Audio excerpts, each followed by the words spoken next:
Welcome back to the Selling Point Podcast. My name is Anthony Nix, founder of Transformative Sales Systems.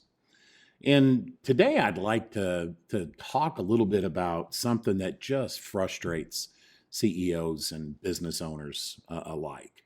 And they're not really willing to admit it. The pipeline looks really full. The CRM is full and deals are spread across stages. And the team sounds really, really confident. And yet, revenue's behind. If that feels familiar, I want to start with a truth right out of the gate. If your pipeline looks fine and revenue keeps missing, the problem isn't volume. It's what your pipeline's telling you. Is it really telling you the truth? That's what this episode is about. Why pipelines lie, why good companies still get surprised, and what actually brings clarity back so sales becomes predictable again. There's false comfort in a quote unquote healthy looking pipeline. And that is one of the most dangerous things in sales leadership, false comfort. When you open your CRM, you see a full pipeline. It feels like control. It feels like you're managing sales. It feels like things should work out. But here's what I've learned after years of leading sales teams and stepping into businesses as a fractional sales leader. Most pipelines aren't managed. They're reported. They reflect what salespeople believe is happening, not what actually is happening. And that gap is exactly why so many CEOs find themselves blindsided at the end of the month or at the end of a quarter. Pipeline problems rarely announce themselves. They don't just collapse suddenly. They drift quietly, politely, over time. Deals stay open longer than they should. Close dates move. Next steps turn into just follow-ups, and optimism slowly replaces evidence. Nothing looks broken in isolation until the number misses. Now, why do pipelines look fine right up into that last moment? Well, here's the thing about pipelines. They show up in the language long before they show up in results. You're going to hear things from your sales team like, they're still interested. They really like us. They're currently reviewing it internally. We're waiting on timing. And those statements by themselves sound reasonable. They sound professional, but they also mean almost nothing. The most common pipeline lie is the simple one. The deal is still active. And active doesn't mean that it is advancing. A deal can be active for months without moving any closer to a decision. Emails get exchanged, phone calls happen, pricing gets sent over and over, and everyone stays really, really busy. But nothing meaningful changes on the buyer's side. Deals close because the buyer decides, not because the seller just stays in touch. If your pipeline stages are based on seller activity instead of buyer's progress, you're not forecasting, you're just tracking conversations. And conversations don't close. Now, how can good companies fool themselves with their pipeline data? The problem shows up most often in otherwise solid businesses. You've invested in a CRM, you have pipeline stages, you hold weekly sales meetings, you review reports, and on paper, sales is being managed. But the missing piece is almost always stage discipline. Deals move forward because a proposal was sent, because a meeting happened, because the rep feels good about it. Close dates are guesses, Probabilities are optimism disguised as math. Nobody calls it that, but that's what it is. Without clear criteria for what must be true to advance a deal, pipeline stages just simply become the opinion of the salesperson. And when pipeline stages are opinions, well, your forecasts are just going to be fiction.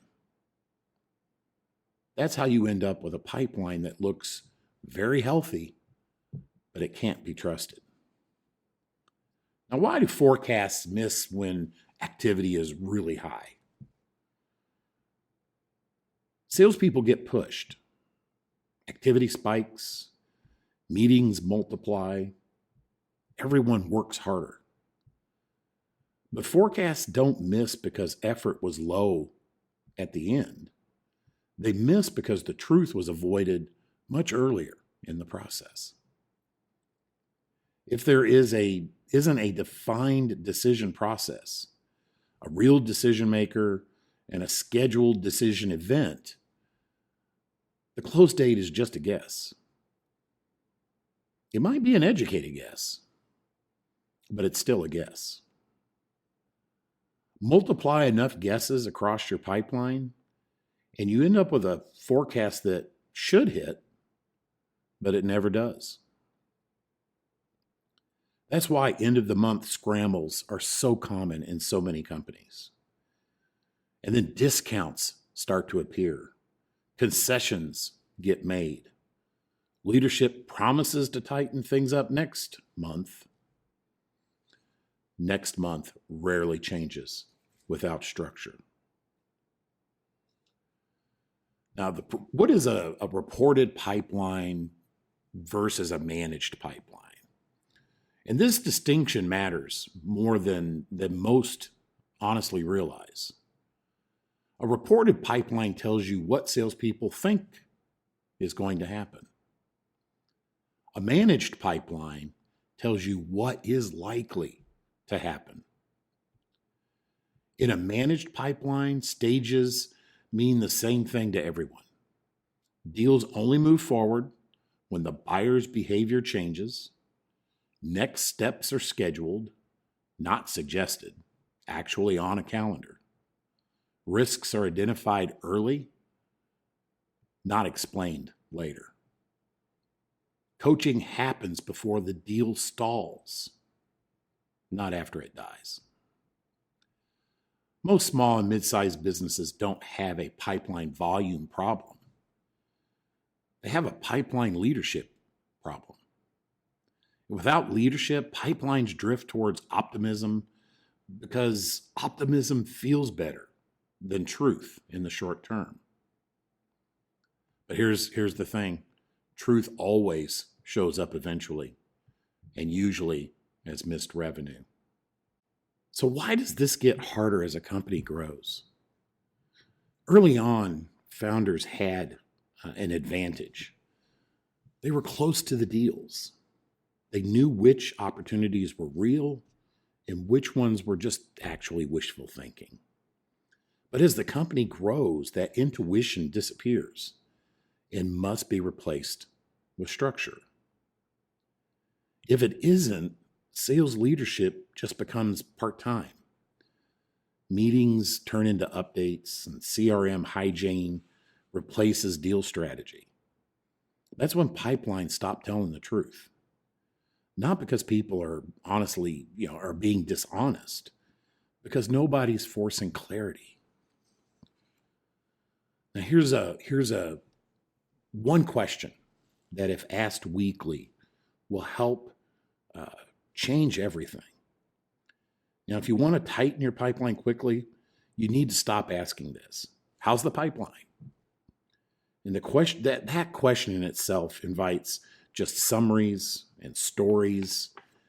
And instead, you should ask, what changed this week that makes this deal more or less likely to close? Now, that question forces truth. If nothing changed, the deal didn't get stronger. If the next step isn't scheduled, the deal isn't controlled. If no one can clearly explain how the customer will decide, the deal doesn't belong in the forecast. Now, that might seem harsh, but that's leadership.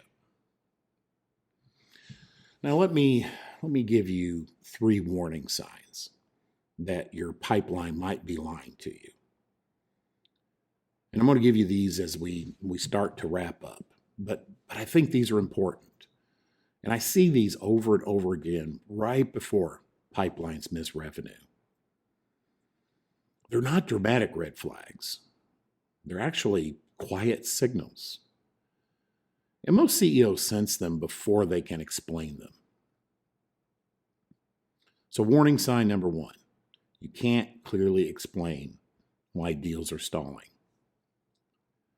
If the answers sound like they went quiet, or they're still thinking about it, or it came down to price, those are symptoms and not explanations.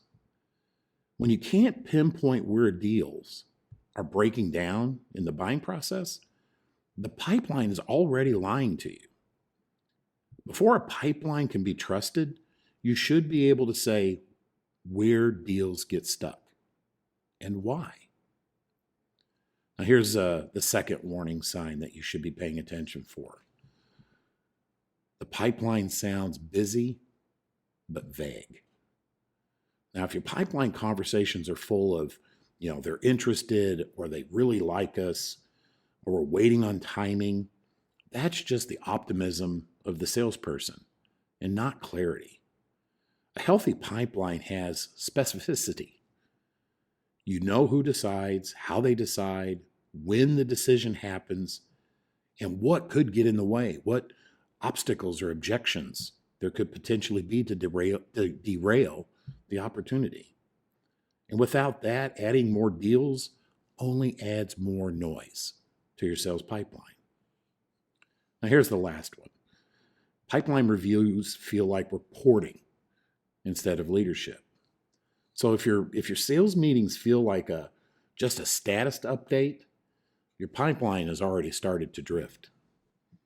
Reporting sounds like activity. Leadership sounds like strategy. When deals aren't challenged weekly, weak opportunities stay protected. Close dates slide without consequence, and forecasts stay hopeful instead of honest. That's not because your team doesn't care. It's because no one is forcing the clarity needed. Now, what actually fixes pipeline truth? You don't need a new CRM. You don't need another dashboard. You don't even need more reports. What you need is more discipline. That starts with explicit stage definitions that are enforced. A deal advances because the buyer demonstrates commitment, not because the salesperson, stayed busy.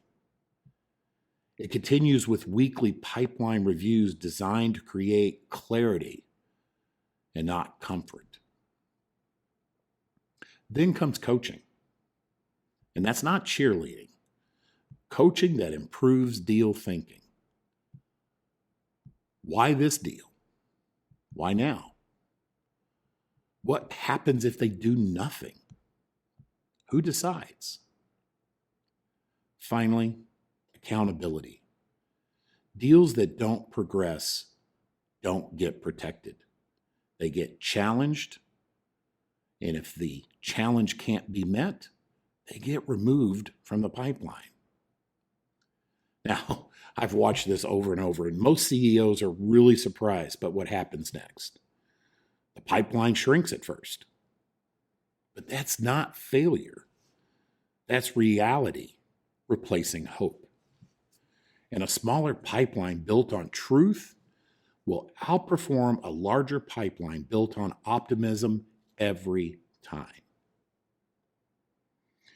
Now, if you're a small or mid-sized business and you don't have the bandwidth or the management expertise to take care of your sales function, this might be where fractional sales management could be an alternative that you could turn to. Now, most CEOs understand what I've been talking about intellectually. I mean, everybody tends to understand this.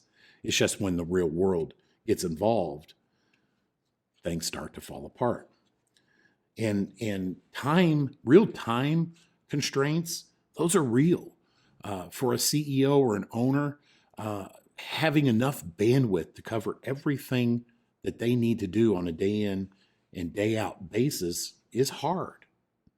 You're running a business, and sales leadership becomes something that you do when you can get to it. And that is where fractional sales management fits in naturally.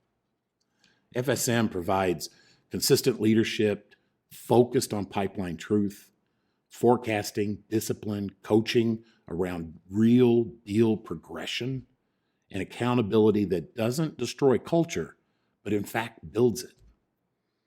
In many cases, you don't need to grow the pipeline first. You need to clean it, lead it, and convert better. And when that happens, revenue becomes predictable without immediately adding headcount to the sales team. Now, let me start to bring this plane in and get it landed. If your pipeline looks fine and revenue is still behind, stop demanding more activity from your sales team. Demand more truth. Truth is what's going to give you control. A full pipeline built on hope will always disappoint you. A smaller pipeline built on reality is what actually closes. Now, if you want a full written breakdown of this article, it's on the Transformative Sales Systems blog section. There is probably also a link in the description of this particular podcast.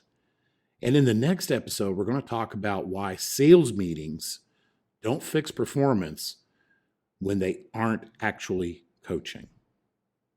I want to thank everybody for listening to the Sales Point podcast. We appreciate you all. And if this episode resonated with you, if it spoke to you, share it with another CEO or a small business owner who's tired of being surprised by their numbers. Until next time, onward.